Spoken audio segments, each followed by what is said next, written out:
hello, everybody. Welcome back to the Pipeline podcast. Hope everybody is having a wonderful Thursday evening. I'm your host, Daren Mcclimans. Today, we have quite the number of topics to talk about. The official first trailer for Aquaman and the Last Kingdom. Woohoo!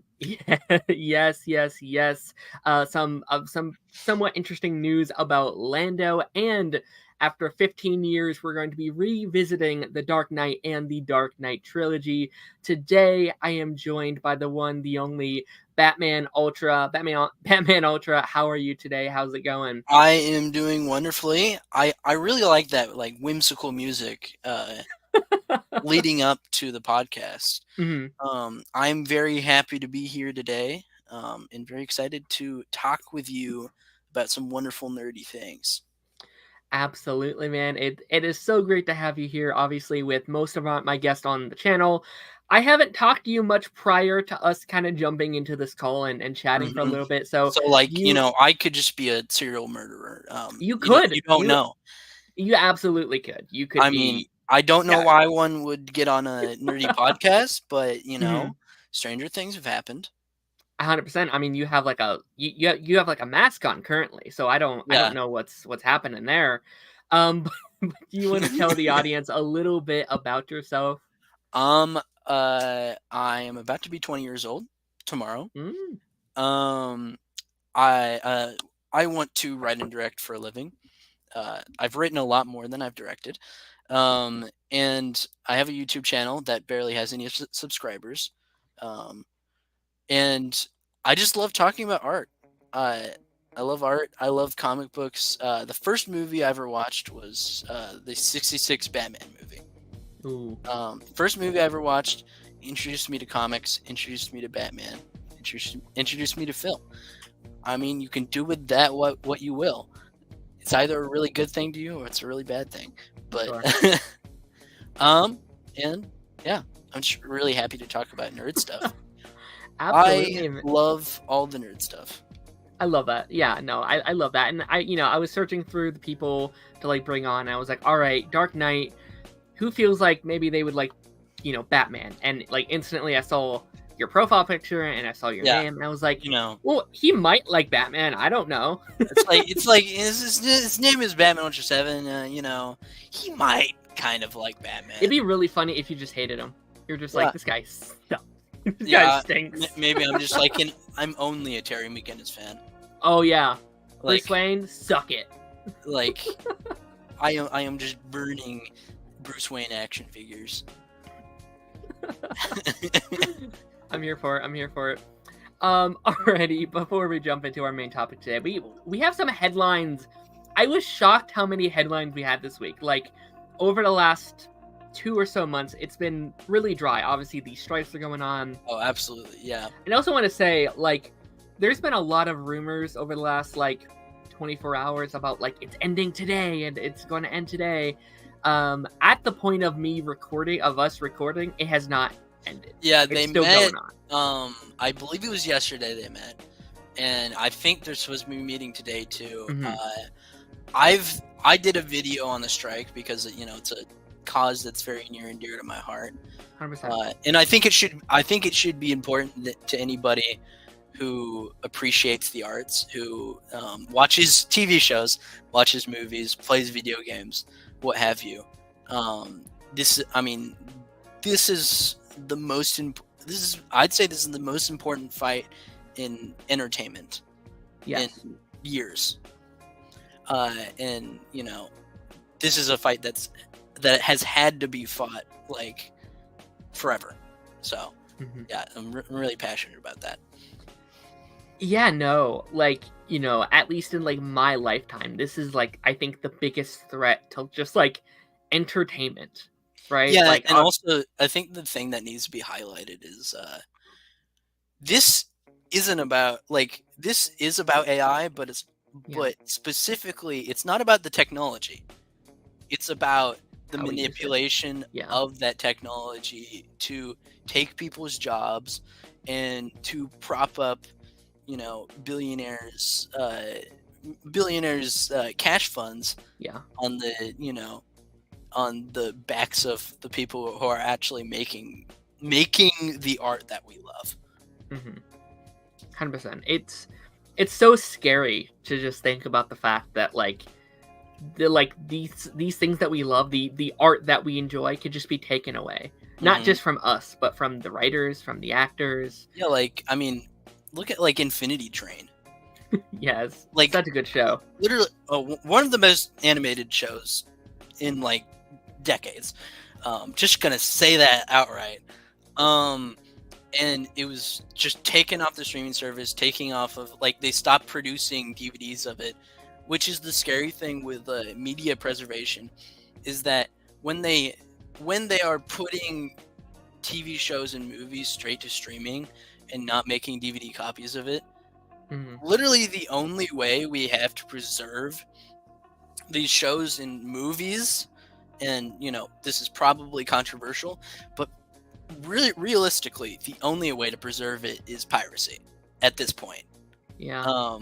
Just being frank, like, because Disney and Warner Brothers can just erase people's hard-earned work without a second thought. Yeah. Which is terrifying. 100%. Like, oh, man, like that's even such a hard topic, because like that's never something that I want to be like, go out and do that. But again, like when they were literally erasing these projects, I was seeing these accounts that were like, well, like, here's a way you can still watch this. Yeah, like the person who made Infinity Train just like dropped Infinity Train in like in a Google Drive folder, which, like, good on them.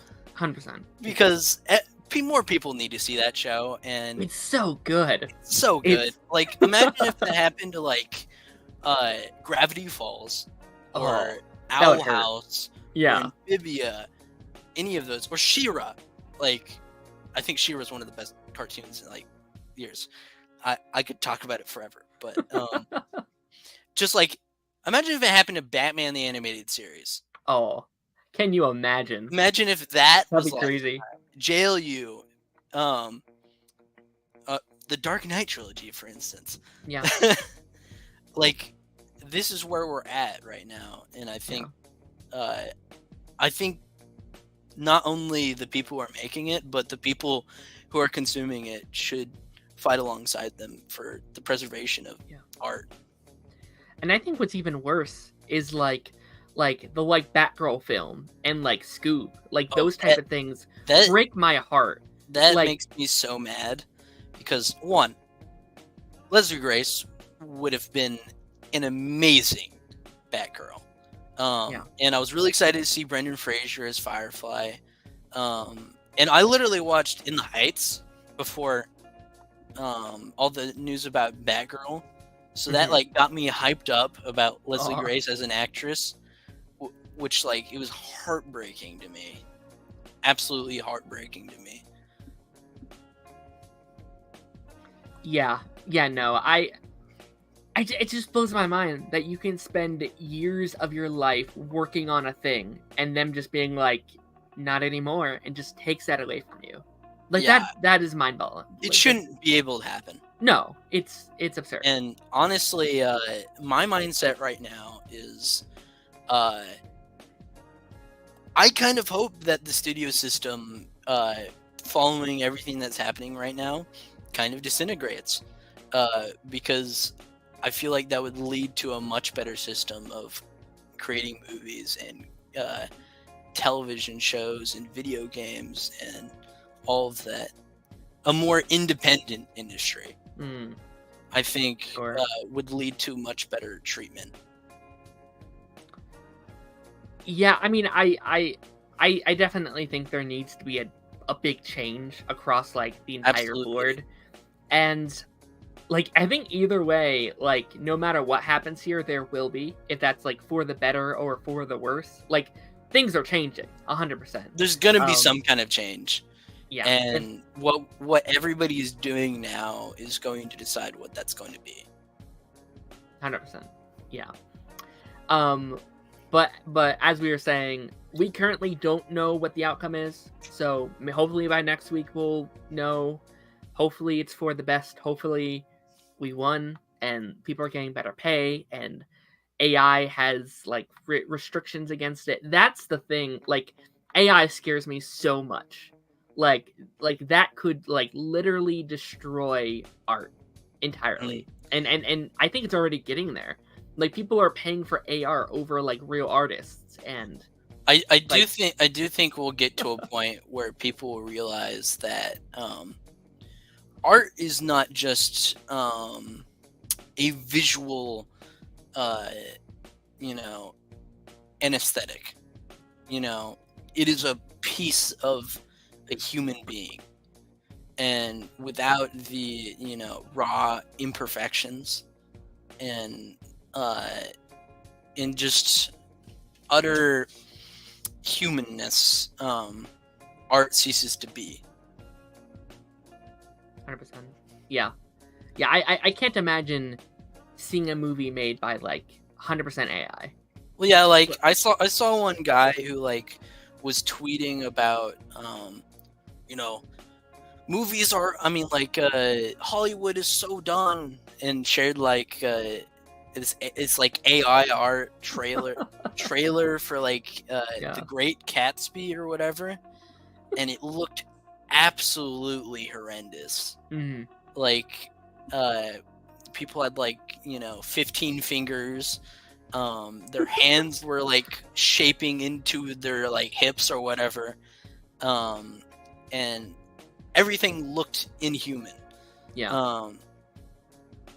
I'm of the belief that this is going to be a fad. Like it's going to be the kind of thing that just we're most definitely going to get AI movies. There's no two ways about it. But I don't think it's going to stick, because that kind of thing doesn't have any staying power. Yeah. And I do have faith that like that we as human beings aren't so foolish to buy into something like this. Yeah. Maybe I'm naive. I don't know. I'd like to believe we're better than that. Yeah, I mean, I would hope. But then there's like these people that like love the idea, and it's like, where does that mindset come from? Like where does it like stem from? A lack of critical thinking. Maybe. Let's look at the chat really quick. We got a couple people in here. Mr. Chainsaw reacts. Chainsaw, how's it going? We chatted a lot with Chainsaw last night. That was a lot of fun. Thank you for having me once again, buddy. Stranger in the house, how's it going? Stranger Heroes Journey in the house, how's it going? Let me know, everyone, how you're doing today. If you have any comments or anything like that throughout the stream, make sure to send them in. What's that? It's other Batman. Look at him. There he is. It's Reno Romano. It's Bruce Burnham. Just kidding. Alrighty, let's jump into our first topic. This one's pretty niche to what I'm used to talking about in here, but I did want to bring it up. Netflix's One Piece was officially renewed for season 2 this week. Are you a fan of One Piece at all? Either the anime or the like live action adaptation that recently came out? Are you a fan of like any of it at all? I have to admit, I haven't gotten into it, but I've been planning on it. Mm-hmm. It's just the show, the anime itself. So long. Such an unapproachable thing. Yeah. But I'm also a comic book nerd, so like, what am I talking about? I do plan on watching it, and also I just see this as a really big win for like, kind of going back to what we were talking about. This is a big win for artists and like original creations. Like, this broke the live action anime curse. Yeah. And also I'm really inspired by the story of the guy who is running this show, who's a really big fan of One Piece and really passionate about it, and got the okay from the original creator. I just think that's a really nice story, and really renews my faith that like, this kind of stuff has the staying power. Yeah. And I think this is great. Yeah, no, I mean, I just love good shows. Yeah. And I like, this was a really good show, and I think studios are finally catching on that people want, like, good adaptations of things, right? Like, with Absolutely. this, with Percy Jackson, with what I think the Avatar show is going to be as well. Oh yeah, It just absolutely. Like, I'm really excited about Percy Jackson. I'm not like hugely into the series. I read like 2 of the books, but I just think it's really cool. Mhm. One that Rick Riordan is a part of it, and 2 that the actors are actual teenagers. Um, and it looks true to the story. Yeah. And with One Piece, it very much understands the source material. And what was the other one you said? I said Avatar. I said. Oh yeah, Avatar. Um, Avatar looks fantastic. yeah. Um, we all know about the M. Night Shyamalan disaster. But yeah, I'm really excited about this. I love Avatar, and I think all the castings are absolutely perfect. Yeah. And I'm really excited to see what they do with that. Yeah. And like, I think this did what I think a adaptation is supposed to do, right? It told a good story, obviously, but like the entire time I'm watching this, and I've always said I would not watch One Piece due to the fact that like I would never finish it. I don't have that willpower to watch that much. But the entire time I'm like, I really want to. This is so good. And I officially finished it like today.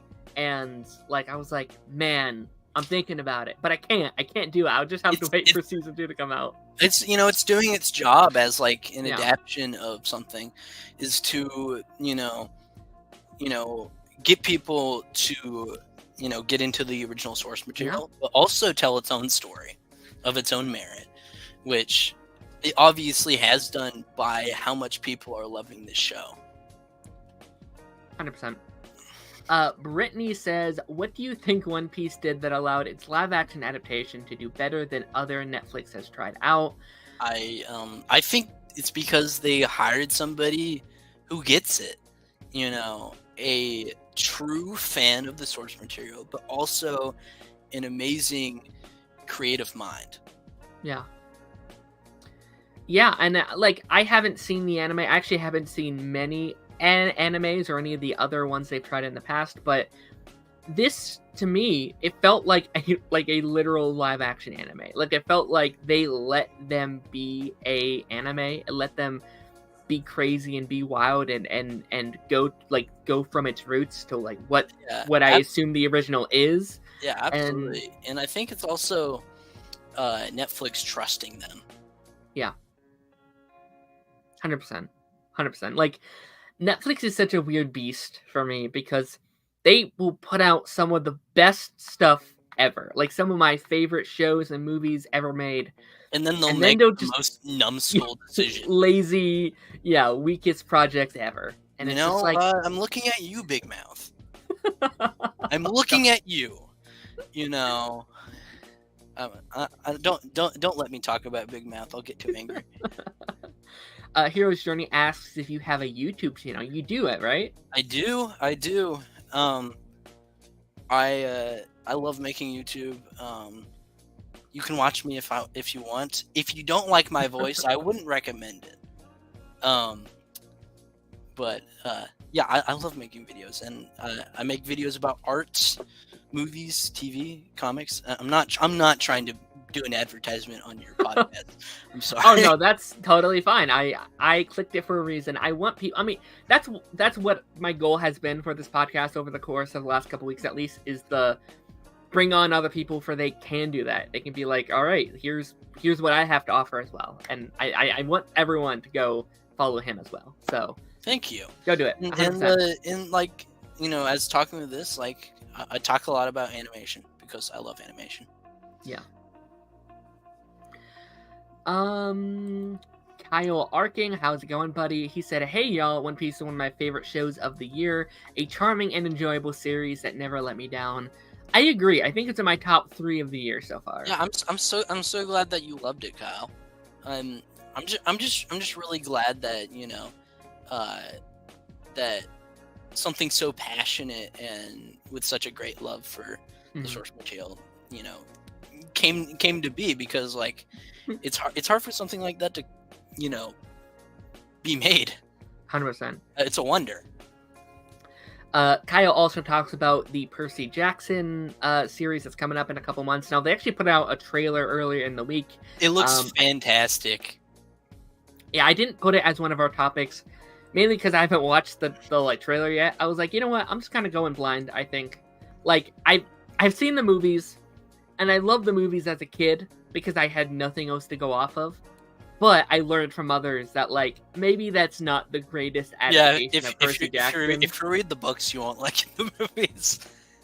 Which is very fair. And again, like, this goes into what we were talking about, how there feels like they're finally letting the people that love that project make that project. Yeah, and like, I love that for them. The way the approach for the Percy Jackson show kind of reminds me of the approach for the Sandman show, which I will die on this hill saying that the Sandman was the best show of that year. It is a perfect season of television, and I can't wait. I can't wait for season 2 to come out when the stupid billionaires pay their writers, pay their directors, pay their VFX people, pay all of the artists out there, so we can get another season of amazingness done by the creator of the original comic. Just like Percy Jackson. I hate that I never finished Sandman. It's so good. And I wasn't even not enjoying it. I just like got caught up with all these other shows, and there's so many shows that come out. Sit down for like a weekend. Yeah, it's perfection. Yeah, I will get caught up before season 2 comes out. I'll make sure of it. It's so good. Because I heard so many great things.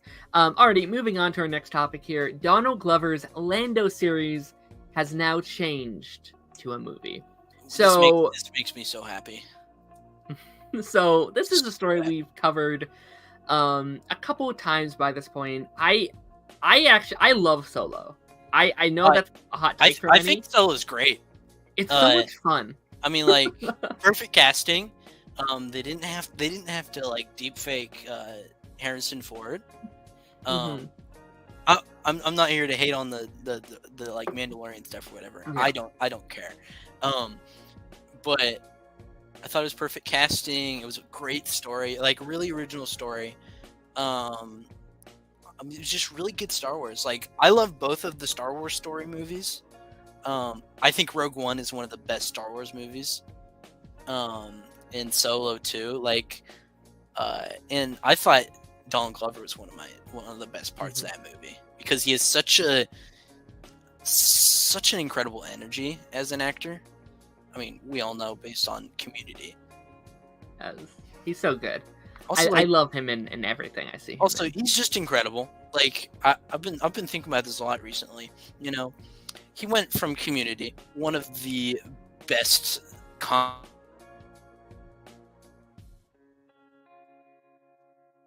Hello? I think we lost him. dramas on television. Are you there?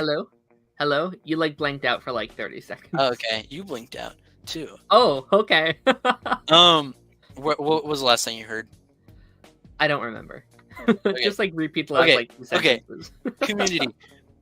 One of the best comedies on television.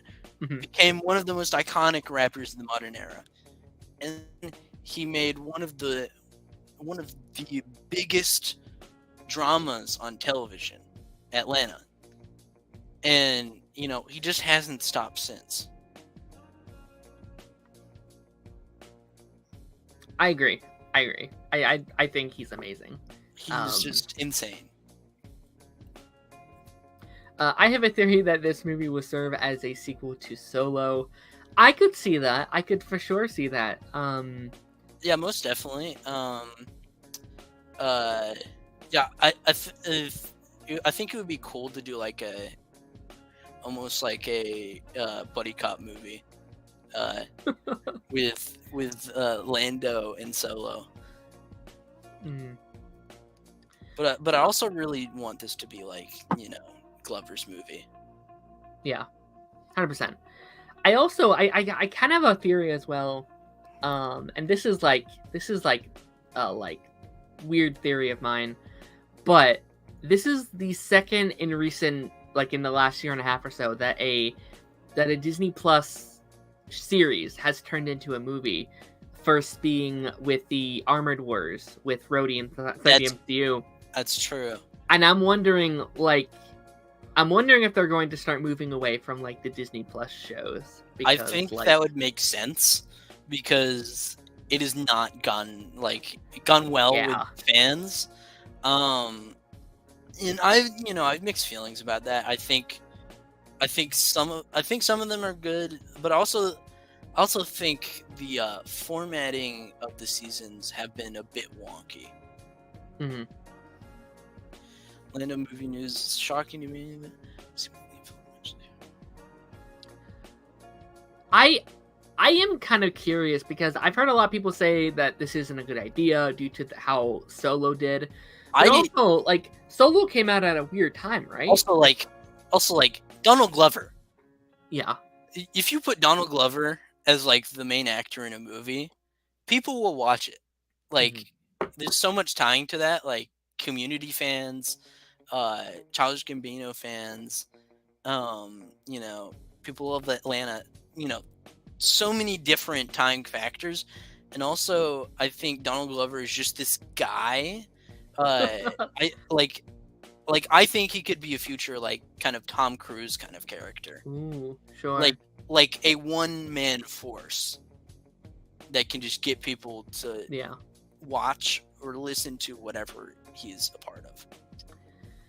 Yeah, I think it's really just going to depend what else comes out around that time, because we've seen that a lot lately where movies that should make a lot of money don't make a lot of money because it's surrounded by such a weird time where so many other things are coming out.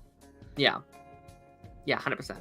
And also I think it's really down to advertising, because I've really noticed a trend recently is that studios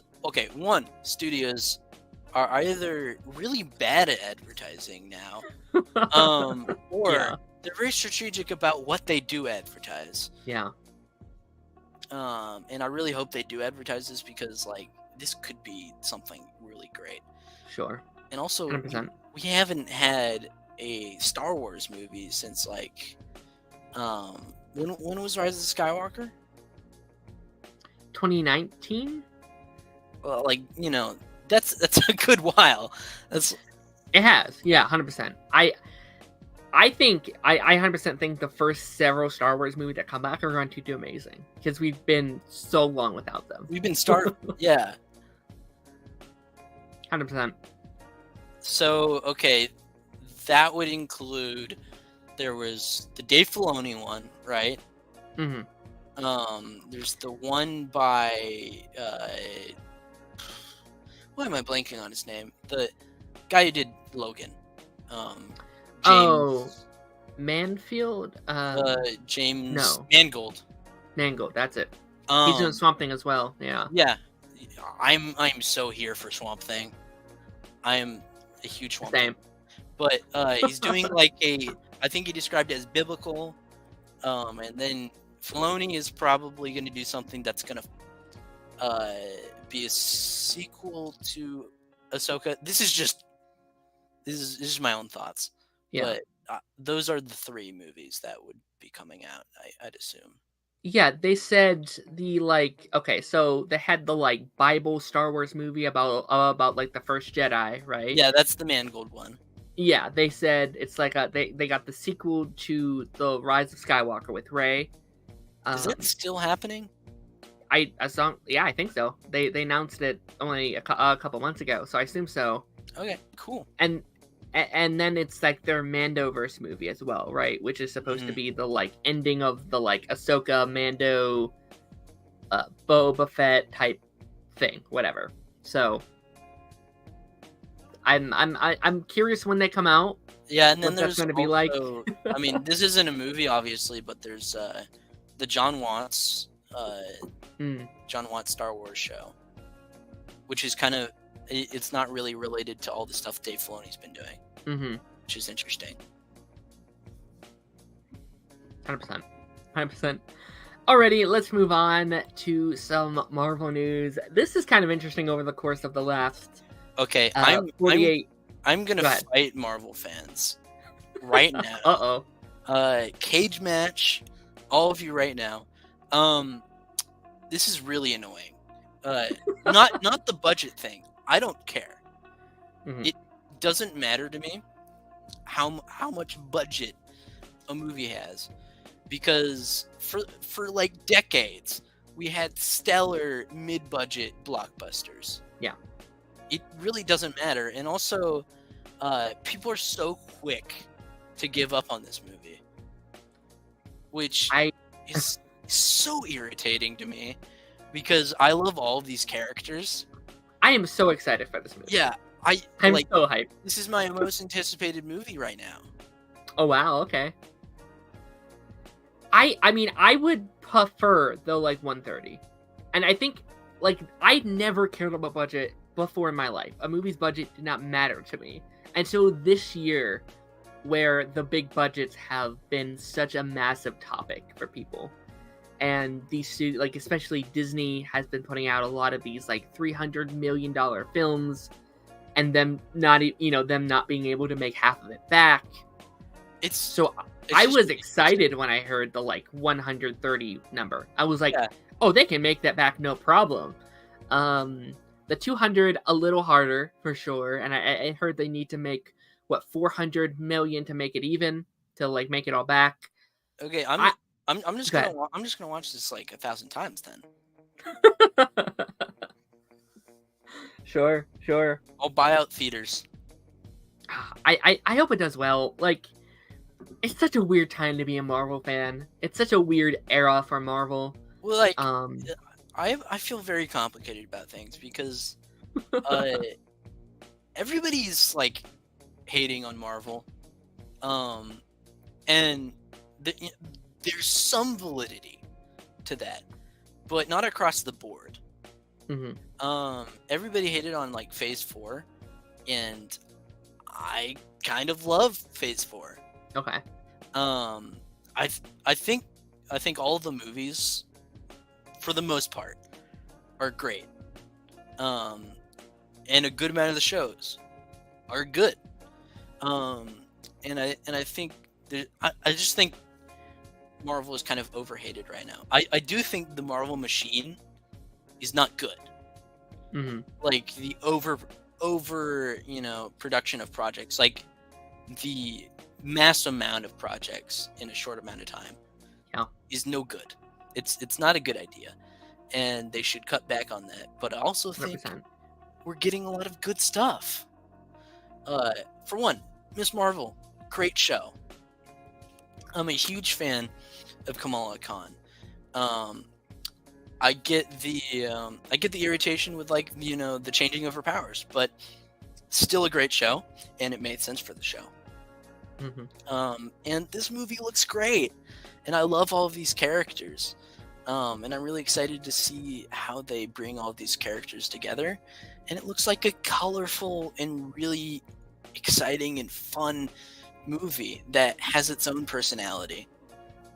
It does, yeah. It looks like, it weirdly looks very different than any other like Marvel movie. And I know we've said that like a lot before, and we happen to be wrong, right? But like, I've never seen just a superhero project like this before, where our heroes switch powers throughout the film. Like, that's such a fun concept, I think. Yeah, it kind of feels like almost like a buddy comedy, and I love those kinds of movies to death. And also, this is a great cast. Oh yeah, for sure. Like, can we say that right now? This is a great cast. And I don't think people appreciate that enough. 100%. DH1 said, I'm more concerned with how short this movie is going to be. Marvel doesn't have a good track record with shorter films. How do you mean by that? Like, what would be a short Marvel film? I did see it had a short runtime. It had a runtime of like an hour 20 or something like that. Let's keep in mind that Let me look it up. For most of like American film history, for like a good majority of American film history, movies have been at least an hour and 30. In a lot of the times less. So I mean, I'm not trying to jump on you, but I think it's an odd expectation that a movie that is less than 2 hours and 30 minutes cannot do well. What's the runtime? I'm not seeing it. It was announced. I saw it was announced, but I'm not seeing it here. Oh well, it's fine. It's fine. Yeah, I'm excited for this. I hope it does well. It comes out soon. It comes out in about November, month and a half. Yeah. Yep. It's I'm crazy. there day one. Yeah, 100%. I'm there day one. I'm excited. Already up next. I don't know if you're a fan of the show at all, but Doom Patrol. I am a huge fan. I've been waiting, pleading, begging for the rest of season 4 of Doom Patrol. It's been like a year. It's been painful because it's been so long. This show is amazing. Just like I said about Sandman, this is Sandman. Sandman and Doom Patrol, I'd say, are the best things DC has made in like forever. Mm-hmm. I'd also add Stargirl to that list. Yes, I love Stargirl. I adore Stargirl. Absolute perfection. But like Doom Patrol is so good. Amazing cast, just pitch perfect writing, and takes a lot more risks than a lot of superhero movies do. Yeah, I love the show. This has been such a treasure. Yeah, I wish it was an ending.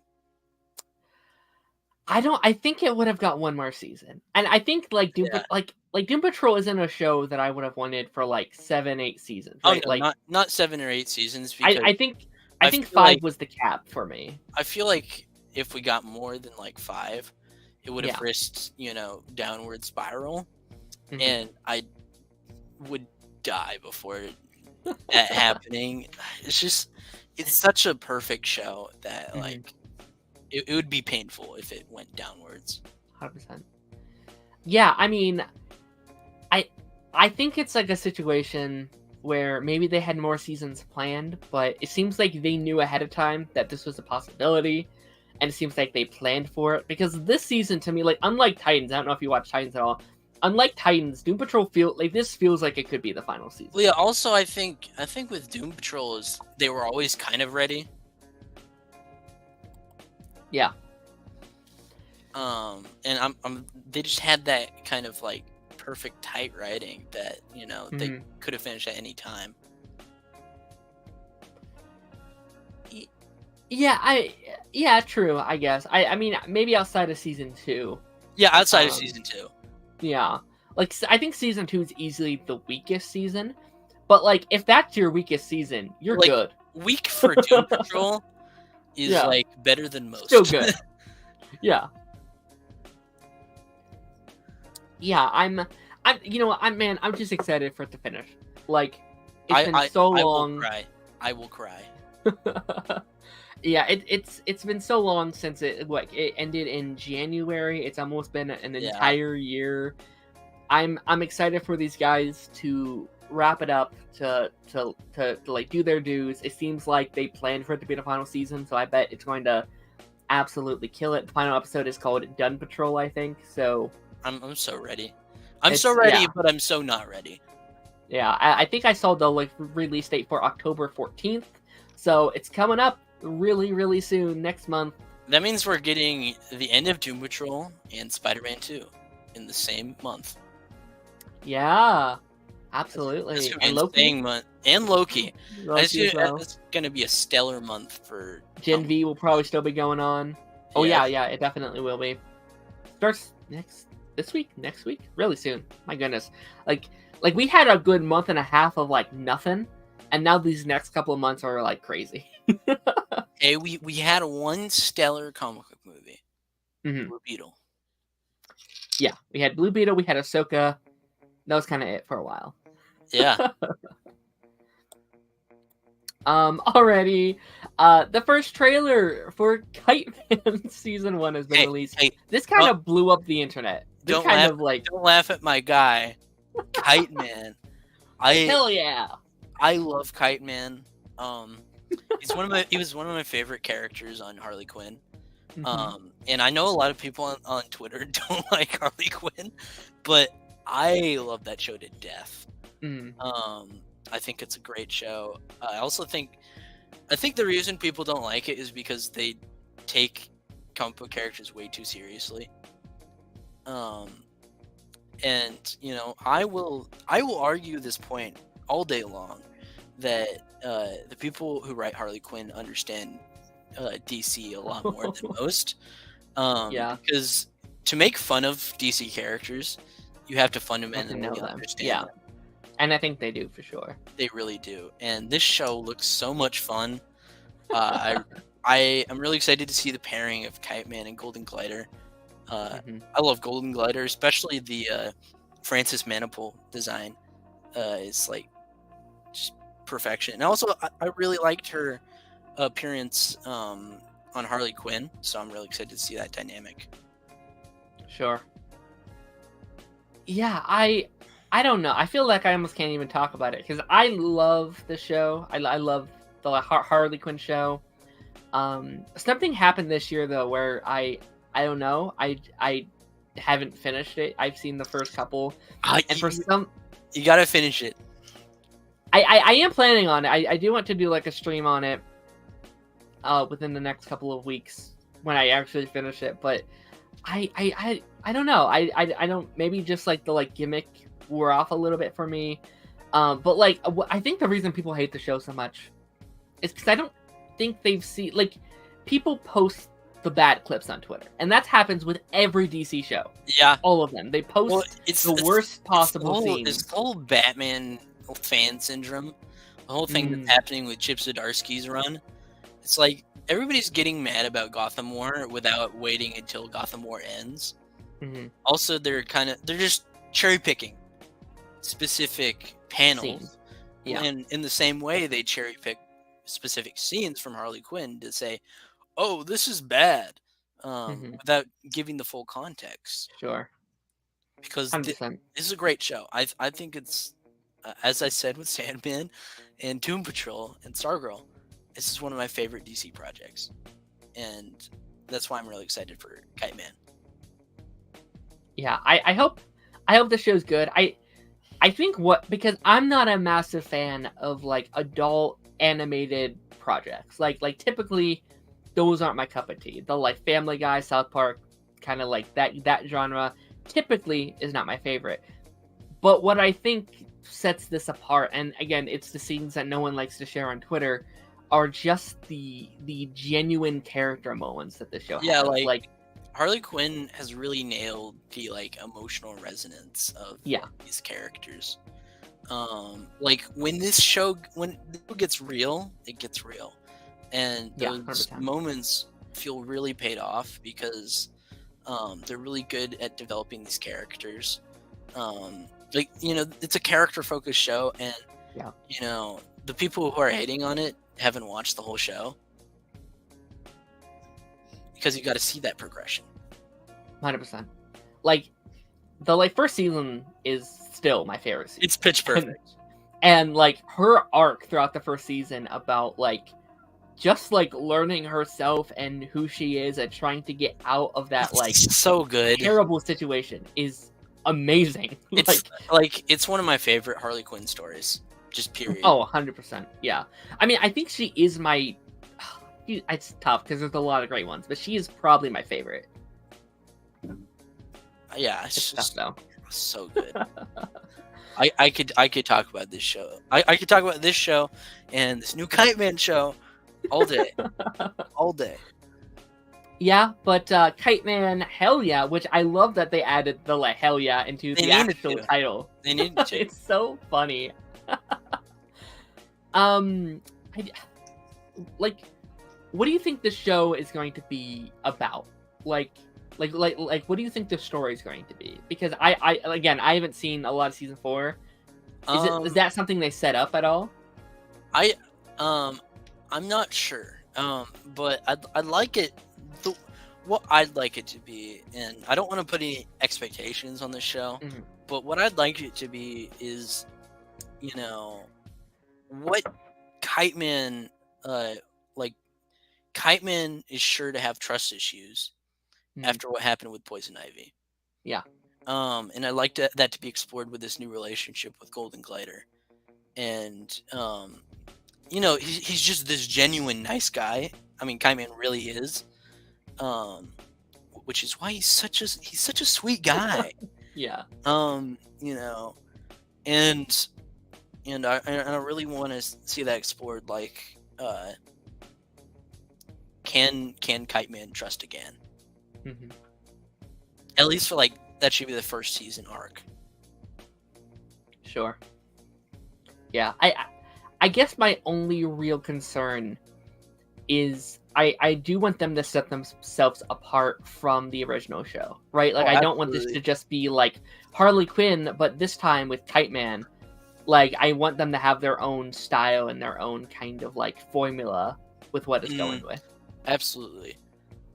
I think it could.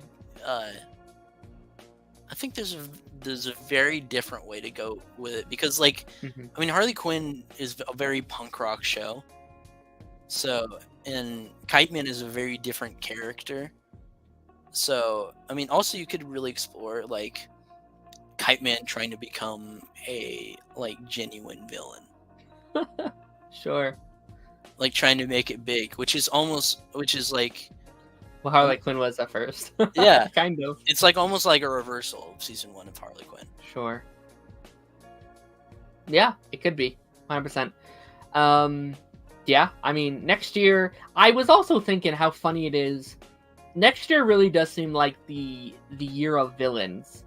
Like, we have Kite Man, we have the Joker 2, It's the year of villains again.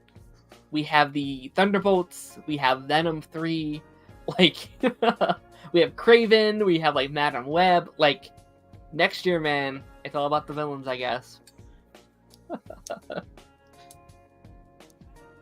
Crazy. Alrighty, our last kind of main topic here. The Red Arrow, very good friend of mine. More of Kite Man's rivalry with the Condiment Yes. Yes. I think Condiment King should be the ongoing villain of Kite Man. And he needs to get acid mustard. Yeah, more Condiment King beef. Alrighty, lastly here, oops, that was from last week. The trailer for Aquaman and the Last Kingdom has officially been released. Okay, this is... Go ahead. It's too good. It's too good. Somehow he made a peak comic book movie costume look even better. And I love the first movie so much. I think James Wan is a genius. And hire more horror movie directors to make comic book movies, because it always works. It always works. Without question. David Sandberg, Sam Raimi. And I'm so excited for this movie. Everybody on the internet is preying on a baby's downfall, which is hilarious and terrifying at the same time. And I can't say I'm not on the same train. And also, I'm just really excited because this is it's almost like a bromantic comedy.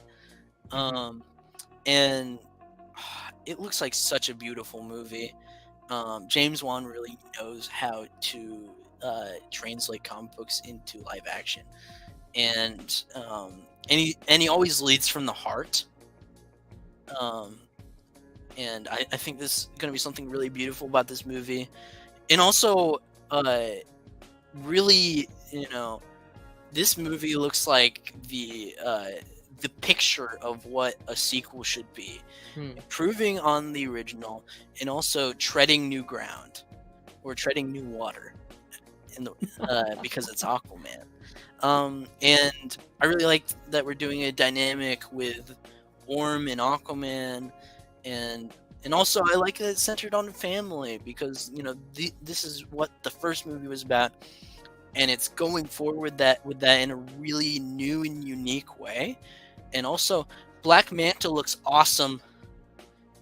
Somehow made it look even cooler. And I love Black Manta. His hater game is crazy. Eobard, take notes. You haven't killed a baby, have you? Clip that. Yeah, Eobard. You think you're bad? You haven't killed a baby, have you? I think this was a very cool trailer for sure.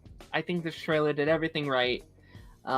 Looks like a very fun movie. I wish I was more excited. I don't even know why. Come on. I mean, I think there's a couple reasons for sure. Jump on the Aquaman submarine. I love that first movie. I think that first movie's incredible. It was my first DC movie in a theater. I had so much fun with that movie. I think it's just like the definition of a fun superhero movie. And I like fun superhero movies. Like nowadays it's almost like a superhero movie has to break new ground every time. And I don't necessarily know if I agree with that. I think sometimes a movie can just be a fun superhero movie, and that's okay. It did break new ground. The superhero has parents. Who are not alive. For long. Hey, you don't know that. You don't know that. Also, let's not forget that James Wan knows how to direct action. Mm-hmm. Like that oneer in his dad's house. It's so good. 100%. I also just think I think most people would agree. I think the placement of this movie is terrible, right? Where they put it is absolutely horrendous. It's set up to fail. Yeah, definitely. And we've all heard about all the crap that James Wan has had to deal with on set, which it is what it is. But I'm still really excited for this movie, and I think even despite all of that, James Wan is going to deliver on something heartfelt and something beautiful and something wonderful. Yeah, I think if this movie fails, it's not because of him, right? It's because maybe they should have advertised the Blue Beetle in Aquaman instead of advertising the movie that was tied to someone who had assault charges. Yeah. The Flash was a weird movie because I kind of went into that movie being like, this is the end of the DCEU. That was almost it wasn't. No, it's literally the opposite, right? It's literally being well, we're starting over, and it's it gives no answers. No, it's I came out of that movie with so many different what does any of this mean? Well, yeah, right? The way I described my viewing experience of The Flash is I was profoundly confused. And I don't want to talk about The Flash because it gets me too angry. And I'd like to not, have blood pressure problems. I see no reason why this couldn't have come out before The Flash. Honestly, they should have just did as much advertising as they did for The Flash, for Blue Beetle, and Aquaman, because I think would have done so much better. Because they put the carts before the, I don't know what the phrase is, but the carts before the horse or whatever. Yeah. In the wrong bag. That was a terrible analogy. But, you know, they put steak in a movie that didn't have any weight. Yeah, I mean, I definitely see why they wanted to like push the Flash, right? Like it was their event movie, and it didn't. At least for me, it didn't pan out to the way I think they wanted it to. As a really big Flash fan, and like you are free to love the Flash. Mm-hmm. If you love the Flash, that is fantastic. Yeah, I'm happy for you. But as a Flash fan, I was horribly disappointed. Yeah. And it made me sad. I mean, I loved it while I was watching it. Like, I had an okay time while watching it. And then I'm leaving the theater, I'm going home, and I'm thinking about it the whole night. And the more I thought about it, the more I just disliked that movie. Yeah, it's like, you know, the only Flash characters in the movie, like, you have his mother, which the whole movie is about, in 2 scenes. No, 3 scenes. Correction. 3 scenes. And you have his father for like 3 scenes. You have the love of his life for 2 scenes. Why? I just think like also his friend group was terrible. I think this is just a product of just the failure of like the entire universe. Yeah, like, and also all of the production problems. 100%. There was like 50 different films here, just like put together. Yeah, it was set up to fail from the very beginning.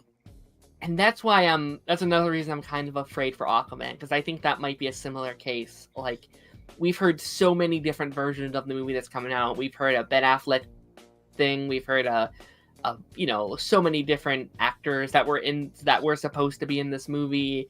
It was supposed to come out like 3 years ago. Like, yeah, the way I feel right now is like, I believe in James Wan. Mm-hmm. He's an incredible talent, and I think he will deliver it to his utmost ability under the circumstances he's in, and I'm here for that. Absolutely. Alrighty, with that being said, let's move into our kind of main topic, the main thing I kind of wanted. I know we're like an hour in, I'm so sorry. No, you're good.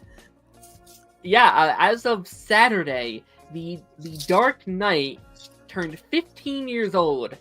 Can you believe it's 15? It's insane. I mean, I remember when it came out. It's wild, because, you know, I mean, it's such a big part of, you know, how I grew up. And I mean, it's kind of funny, since like I'm turning 20 tomorrow, you know, it's 15 years ago. It's kind of wild to put it into perspective. Sure. Yeah, I have some like memory of when it was kind of coming out, like, to an extent. Maybe it was Rise, and not the Dark Knight, but like I have these like core memories of the shift in the world, like the like cultural shake these movies made for us. Yeah, like, absolutely insane. I remember the Legos. I remember the action figures. I had the toy Batmobile, or should I call it the Tumbler? I had the motorcycle, and I watched the movies all the time. You know, it was such a big part of my childhood. And, you know, it was a big cultural thing. Like, I even remember the Mountain Dew made for the last movie. Sure. It was never seen again after that. Yeah. I mean, like, these weren't movies that I inherently grew up with. Like, I didn't watch a lot of superhero movies when I was younger. So these were a set of movies I watched at a later point, when I was in like middle school, right? I was kind of getting into this genre of superheroes. Do you remember when you watched these films? I first watched Batman Begins probably in like kind of preteen, you know, 9, 10, 11 kind of Mhm. area. It was a little bit before I watched The Dark Knight, because I guess it's a little bit. My parents thought it was scarier than, Batman Begins, even though Batman Begins is like a horror movie. But let's not think about that. Yeah, But like, I guess Heath Ledger was too scary. sure. So I saw that like early teen years. And I watched Dark Knight Rises somewhere in between. But I always remember that being like, it was a big cultural thing. Yeah, Everybody was talking about those movies. And it, was hard pressed not to find someone who hadn't seen them. sure. Yeah, I'm like I ended up rewatching the first two movies like over the last week or so. Again, I didn't end up watching the third one. I ended up like losing track of time. But like I like as like just the quotes in this movie are so iconic, and it made me realize how much it shifted just the Yeah, culture like, of DC. it's so in like the cultural zeitgeist. Wow, I sound like such a nerd saying zeitgeist. But like, it's so inbred within our conversations. Like, why so serious? Yeah. Or I'm Batman. Oh yeah, I mean, like just Batman as a whole has never been the same. And I think in the way that the MCU made Marvel mainstream, the Dark Knight trilogy made DC mainstream. 100%. Yeah. Yeah, I mean, I feel like still like that's kind of still the figure of DC, I think. Like I think Christian Bale as Batman. Every superhero movie since has been compared to the Dark Knight. Oh, like literally yeah. every time a DC movie is test screened, they're like, this is the best DC movie since the Dark Knight. They said it about the Flash. I think they said it about Aquaman. Suicide Squad. Suicide Squad. They keep saying it. It's like, because it's the benchmark. Yeah. Yeah, 100%. Like, there's no two ways about it. Yeah, no, it is very insane to like look back on it, and I guess we can kind of talk about the movies itself. So Batman Begins, I really love that movie. I feel like I feel like it sometimes gets a little hate now. Like obviously these movies, they have aged a little bit, right? Batman Begins is the only comic book movie of the trilogy. Sure. That's what I'm gonna say. Because I think it's the only one that really captured the like fantasy of Batman, and also it's the only one where Christian Bale doesn't sound like he's gargling marbles. Because his voice just like disintegrates through the movies. Maybe he had lung cancer. I don't know. Secretly had lung cancer. Maybe that's why he had to go into hiding after the Dark Knight. He was getting some special treatment. Also, like the way they portrayed Scarecrow was very, very much like fantastical, and like yeah, a lot. It was like a horror movie, like I said. And also like the way he glided, and the look of Gotham City. Like after Batman Begins, Gotham City is just Chicago. and then it's Pittsburgh for a little bit in The Dark Knight Rises. Sure. But in the first movie, it has this like Blade Runner, otherworldly quality, and I think that's a special thing about that movie. Because I think that's the closest Christopher Nolan got to like really delving into that comic bookiness. Sure. Yeah, I mean, I think that first one at times, and again, this isn't a bad thing. This is something I love, but it gets kind of cheesy at times. Oh, like, it does. Kind of silly. Also, like the fight scenes. Yeah. Like whenever someone punches someone, it's the sound of someone punching meat. A little film fact for you. I mean, that's what people used to do, but the ADR for fight scenes now are a little bit better. Especially with the advent of like bringing in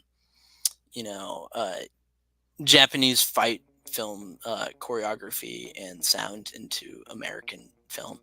You know, Daredevil wasn't the first one to do that, by the way. But yeah, I think there's inherent cheesiness to the way he did it, which is good. Yeah. People act like, you know, superhero movies being, you know, inherently goofy is a bad thing. It's not a bad thing. It's not a bad thing because comic books are cheesy. Like they are inherently cheesy. Yeah. Like, okay, you don't have to feel ashamed because your favorite character is a silly goose. Like, Batman is a silly goose. Yeah. You know, he is a billionaire that decides to dress up in tights and fight super criminals called the Joker, the Riddler, Harley Quinn, Poison Ivy, Clayface, Two-Face, False-Face. A lot of faces. All the faces. All the faces. It is inherently silly, and when you acknowledge that, you are free. 100%. Yeah, no, I mean, I really want James Gunn's Batman. Or I don't know who's going to direct it, right? But I want... Oh, no, we actually do, right? It's Andy. It's Andy, right? I have feelings about that. I want them to hit this balance of serious Batman broodiness and also like this like fantastical world. Because Batman my ideal Batman is Batman Brave and the Bold. Like, that is Batman to me. Like, you know, he is the serious character in that show, but there's also an inherently, like, it's a silly world. You know, it's a comic booky world, and it's ridiculous. But you know, he's the straight man among like all of the silliness of it all. Sure. And you get these like emotional moments. Like, nobody talks about that, but Brave and the Bold is a very, you know, dramatic show a lot of the time. Yeah. It's not just Chill of the Night, by the way. You guys keep pulling that out, acting like it's the only emotional episode of that show, but it's not true. Sure. I'm actually working on a video about that, but ooh, tease. But yeah, like, that's the ideal of Batman to me. Like Neil, kind of Denny O'Neil Batman. Sure. Is like this world's greatest detective that like gallivants around the world solving mysteries, and he's a nice guy and he enjoys fighting crime. You know, he's not always lamenting about how terrible it is that his parents are dead. You know, he's gotten to a point where he enjoys it, and not in the way that he enjoys, you know, beating people's faces in. Sure. He enjoys interacting with these people. Like, he enjoys hanging out with Superman. They're buddies. I'm so excited for them. I'm so excited for a friendship between Superman and Batman. Not a friendship. I mean, like, we've never, like, and I'm not gonna start a war with the BVS thing. I don't think either side is really correct in that situation. But Batman and Superman are buddies. That's just the fact of the matter, and that's the way it should be, because they are the best friendship of DC. Mm-hmm. Yeah, no, I 100% agree. Yeah, I mean, I'm not inherently against a fight every once in a while, but it angers me that we never got the chance for them to be friends. Right? Yeah, like, and also I think Ben Affleck and Henry Cavill would have played that really well. Yeah, 100%. Yeah, I mean, we never even got that much, and I don't want to go down this like whole rabbit hole, because I know a lot of people like the DCEU, but we didn't get much of any of like Clark Kent or Bruce Wayne, like at all. It's all Superman, Batman, and I want them to just hang out, please. Yeah. Yeah, it's just let them hang out, please. I also wanted to say, like, with Batman Begins, I was thinking about it as I was watching, and it's like, we don't have a lot of origin stories now, and I think this was one of the last pure ones before people were like, no more Batman origin story. It's like, you know, Batman Begins and Iron Man, I think, are like okay, Batman Begins, Iron Man, and Superman the movie are like the best origin stories to me. And also I think something to touch on is Ra's al Ghul. I have complicated feelings. One, you know, I love Liam Neeson. I do. You know, he's good. He's really good, but he should not have been cast. Yeah. Because Ra's al Ghul is not white. Nor would a white person, or I guess he's technically British or whatever, they would not have the name Ra's al Ghul. They just wouldn't. And you know, they need to cast someone who is actually of that ethnicity, like Gotham did, and that was a really good casting. But you know, I digress. He did it well, but when they do Ra's al Ghul in the DCU, it needs to be casted of that ethnicity. 100%. And also, give him the robes, please. I want him to wear the green robes, and I want him to have his silly white streak, and I want him to have like the long goatee, you know, like beard situation, and I want him to talk like, you know, make him very silly. Yeah. Make him like this grand character. Because like that's who he is, and also give me Ubu. Give me Ubu.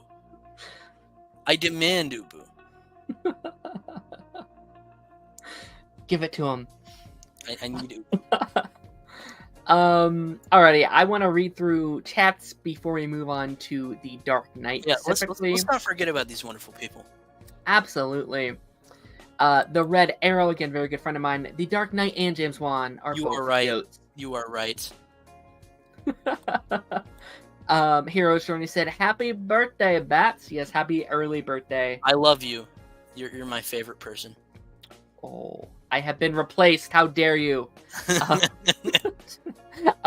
Red Arrow said, "Heath Ledger's terrified me as an 8-year-old. So, I guarantee I would have been terrified if I watched that at 8."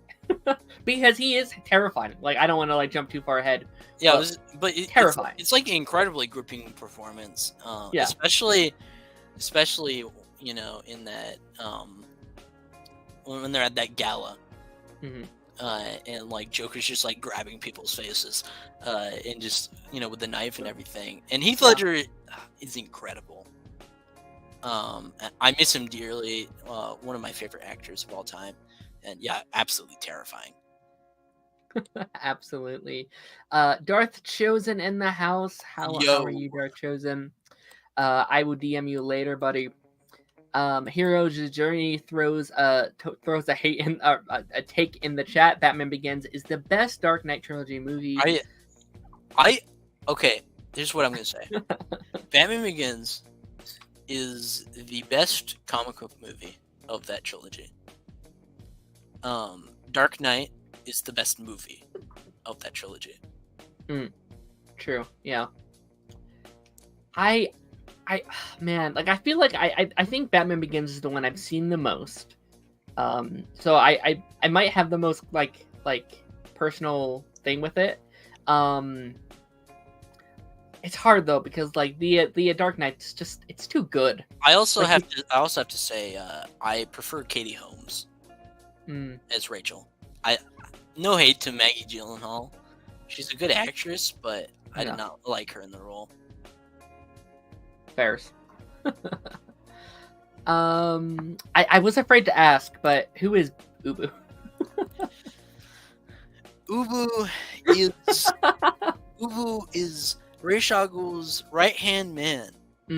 Okay. And in the comic where Ra's al Ghul first appeared, and in the Batman Animated Series episode Demon's Quest, which is a two-parter, Ubu follows around with Ra's al Ghul, and whenever Batman tries to enter a room before Ra's al Ghul, Ubu just like punches him. No one enters before my master, kind of thing. Sure. And he's wonderful.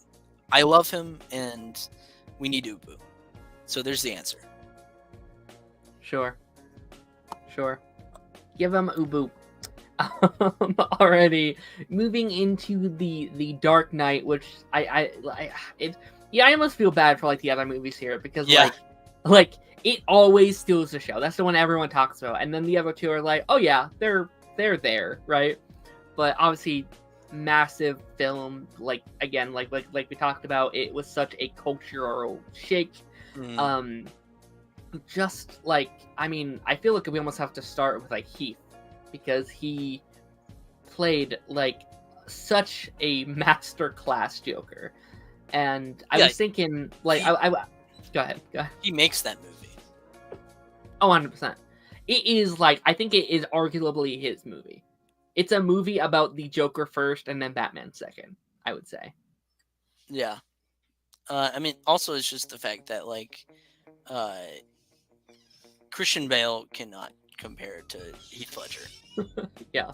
It's just a fact. I mean, like I'd say most Batman movies, the villains completely outshine Batman. Sure. Especially The Dark Knight, because Heath Ledger was just on a whole another level. Yeah, no, he was. He was so good. I also, like, not to mention Aaron Eckhart. Mm-hmm. Absolutely brilliant performance. It's just unfortunate that he's in the same movie as Heath Ledger, because like he just can't compare. Sure. Yeah, 100%. I okay. So again, I watched like this is really only my second time kind of watching through these films. I haven't watched them as much as a lot of other people have. And watching them now, I never realized how like, and this is not a bad thing. I don't want people to think this is a bad thing, but I forgot how like political these films are. This is like this movie is about like politics. That's what this is. I mean, it's all about like, for one, it's all about the Patriot Act with the stuff with the like Bat Vision kind of thing, which that's a big subject to talk about. Very complicated subject to talk about. And also the ideas of like these big morality discussions of like, I mean, you have this kind of are you familiar with like the trolley problem? Not exactly. It's just like moral debate thing where like, okay, you have this like train hurtling towards either on one track is like one person, on the other track it's like a whole like bus of children, blah blah blah. You know, you have to make the choice between killing one person or killing a bunch of people. Sure. And like that's connecting to the whole boat thing, and the idea that Joker thinks and wants to prove that everybody is as bad as him. And ultimately, you know, Christopher Nolan has a really hopeful take on that, which you wouldn't really expect from a Batman movie, based on what we've gotten. Yeah. But like, literally, the prisoner who, you know, he's this big burly guy. Scene is so good. Yeah. You know, the way, like, from our own biased perceptions, we would think, you know, this is like a murder or whatever.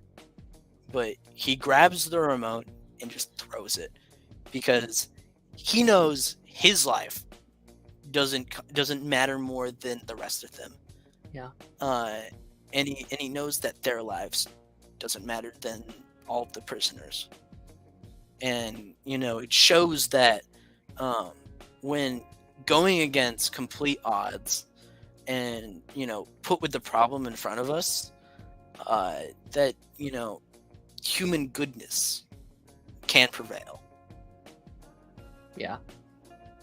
Yeah, no, I thought that scene was amazing. I was kind of like taken back, like this is really deep. Like this is really a lot deeper than I would say a lot of like Batman films typically are. Like, and also like, you know, all the stuff with Two-Face, you know, like the idea that Harvey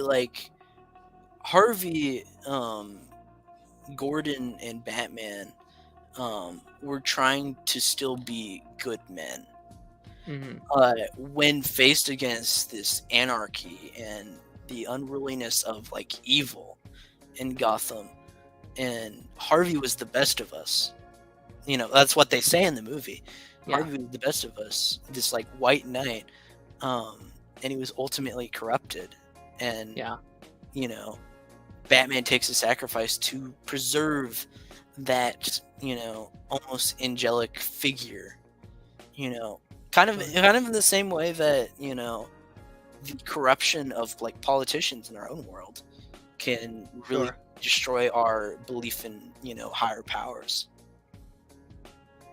Yeah, no, 100%. I like Two-Face is, and you know, like I remember being disappointed with Two-Face like when I was younger, because like Two-Face itself doesn't have a lot of screen time, right? It's a third act thing that he turns into that character. Mm-hmm. But when you think about like Harvey, just the fact that they introduced him in that movie really made us love that character, and by like just in the third act alone made him such a strong villain, a better villain than I would argue most villains are in like a comic book movie. They get like Absolutely. a whole film, right? It's a wonder that works so well. You Yeah. know, it's a great script that is the only reason that works so well, because to introduce this new character, as well as, you know, Joker in the same movie, and have both of their, you know, arcs, so to speak, you know, complete so well. Yeah. You know, it's a wonder.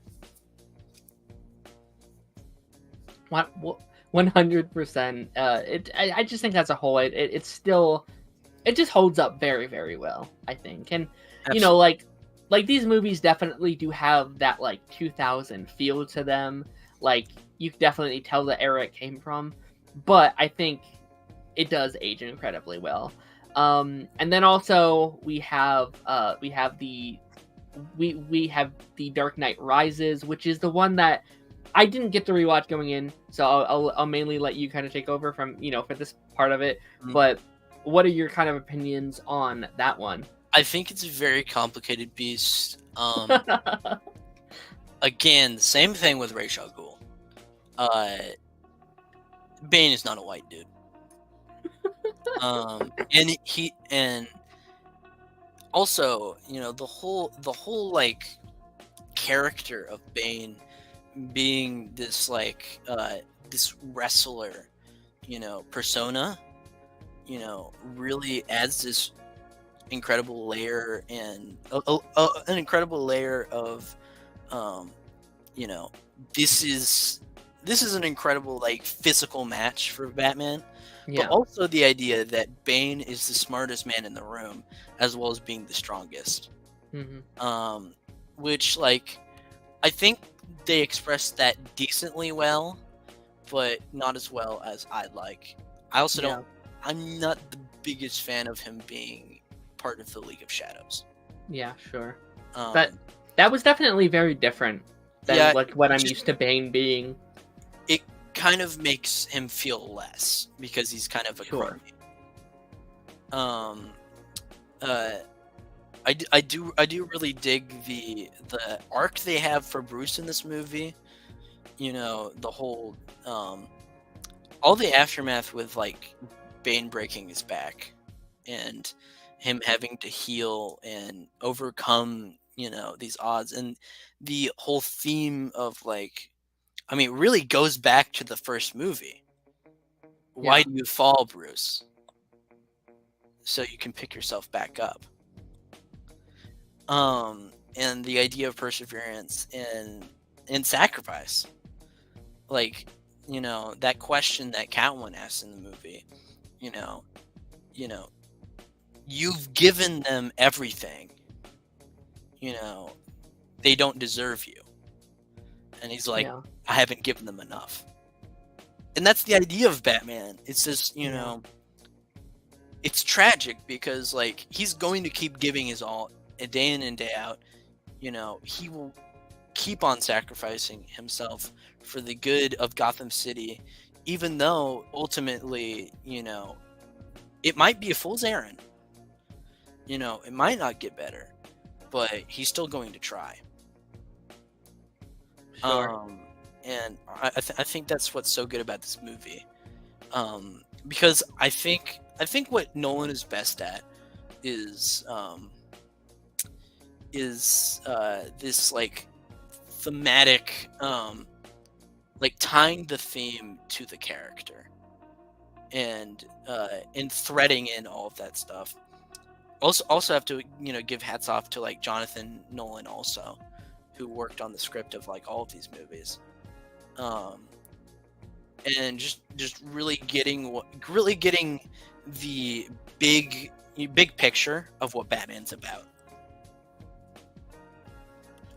And you know, and also Michael Caine is great. Oh, so great. I love that man. There's not been a single bad Alfred. Oh, they're all great. They're all Alfred's like always amazing. I mean, Michael Gough is the king. I'm just gonna say that right now, but they're all great. Yeah, I think Gotham's probably my favorite Alfred. Yeah, it's Michael Gough, and it's Okay. Gosh darn it, why can't I think of the but yeah, Gotham Alfred I think is the best written Alfred. Yeah. Just as like, you know, Gotham Bruce is like the best written Bruce. Wow. The only one that could match him for me is Robert Pattinson, which Mhm. that was only recent, obviously. Yeah, I mean, it's I think it's unfair. I think David's probably my favorite live action like Bruce Wayne. Oh, absolutely.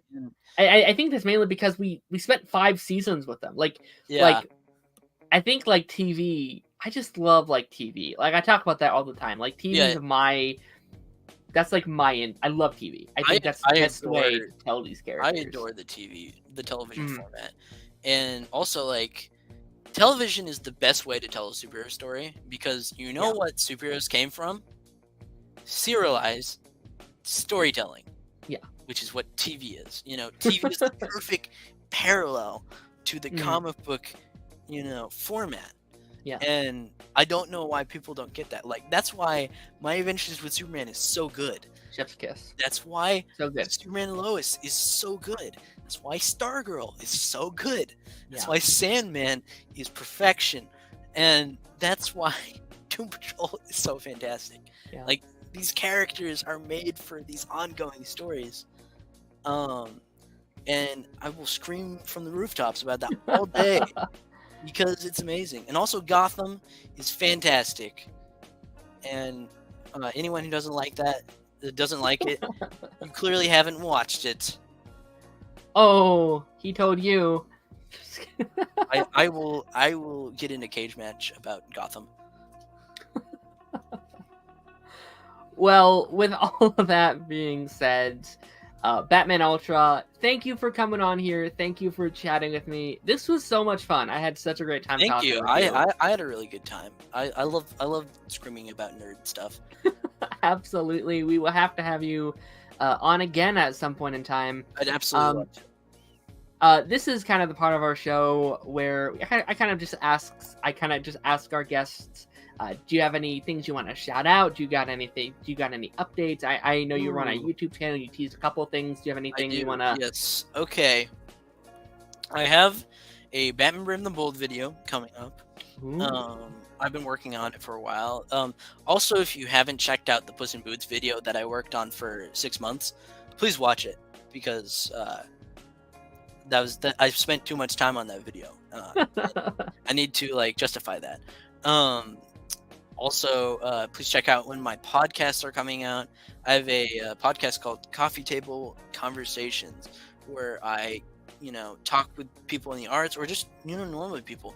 It's not restricted to anything. And also just, talking about how it works, with the artistic process and, how mental health figures into all of that. And also, I'm working on a bunch of different videos. I'm about to do a Spawn video. I plan on doing a bunch of Harley Quinn videos to honor the voice actresses who worked on the character, specifically Arlene Sorkin.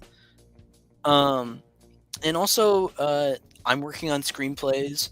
I'm working on comics, and I'm working on some DC fan films. I have a whole universe that Oh, I'm building wow. right now. It's kind of crazy. I'm doing an anthology comic called Ooh. Prodigy Comics with my very good friend Zane, as well as some other amazing people. We actually need some more artists, if anyone wants to join, because my friend Zane is currently doing all of the art, which I feel very bad for him. That is the basic gist. I'm doing all the things. I'm crazy. I know. You sound very busy, and I respect you for it. Yeah, it's I just love what I do.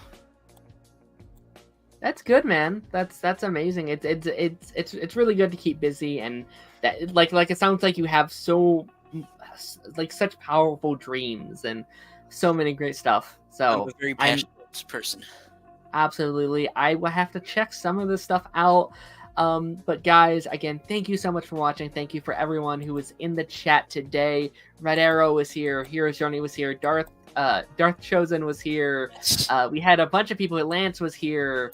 A bunch of people came in today. Stranger was here. We had a whole bunch of people today.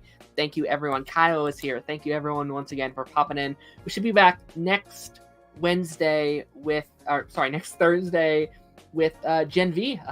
Will have officially have started. Sweet. We'll probably talk about that. Bunch of other stuff. Whatever happens. Hopefully something with the strike. It seems like this could be the week. Maybe. Hopefully. We'll see. Hopefully. But with that being said, you guys, I'll see you guys on the flip side. Bye bye. Bye bye.